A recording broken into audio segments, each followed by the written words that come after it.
آپ نے کبھی غور کیا ہے کہ آپ کے جو ملنے والے ہیں وہ آپ سے کتنے ملتے جلتے ہیں؟ جی ہاں، ہماری زندگی میں آنے والے لوگوں کا بڑا گہرا تعلق ہمارے مزاج کے ساتھ ہوتا ہے۔ جیسا ہمارا مزاج، ہمارا رویہ اور ہماری سوچ ہوتی ہے، ویسے ہی لوگ خودکار طریقے سے ہماری زندگی میں شامل ہونا شروع ہو جاتے ہیں۔ جن لوگوں میں ہمارا اٹھنا بیٹھنا ہوتا ہے، یہ ہماری آنے والی زندگی پر گہرے اثرات مرتب کرتے ہیں۔ کسی شخص کے حلقہ احباب کو دیکھ کر اس کے مستقبل کے بارے میں اندازہ لگایا جا سکتا ہے۔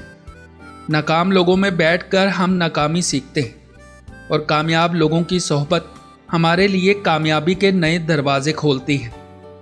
آپ یہاں چند لمحے رکیں اور غور کریں کہ آپ کا حلقہ احباب کیسا ہے، ان میں کیا خوبیاں ہیں اور کیا خامیاں۔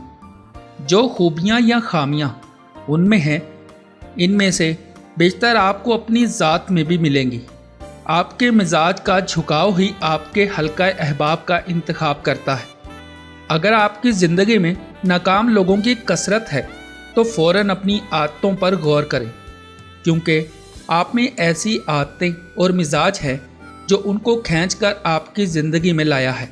یہ ایک ناقابل تردید حقیقت ہے کہ آپ کی زندگی میں وہی لوگ آتے ہیں جن کے آپ قابل ہوتے ہیں۔ یہ غیر محسوس طور پر آپ کی زندگی میں داخل ہو جاتے ہیں۔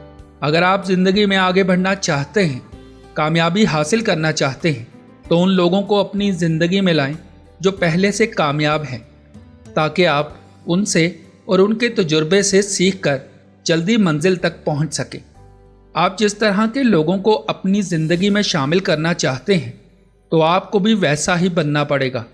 آپ اپنی زندگی میں ناکام ہیں تو کامیاب لوگ آپ سے کنی کترائیں گے۔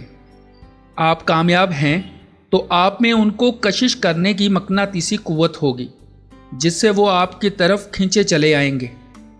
ہمارے مشاہدے میں یہی ہے کہ آپ کو زندگی میں وہی لوگ ملتے ہیں جن کے آپ قابل ہوتے ہیں۔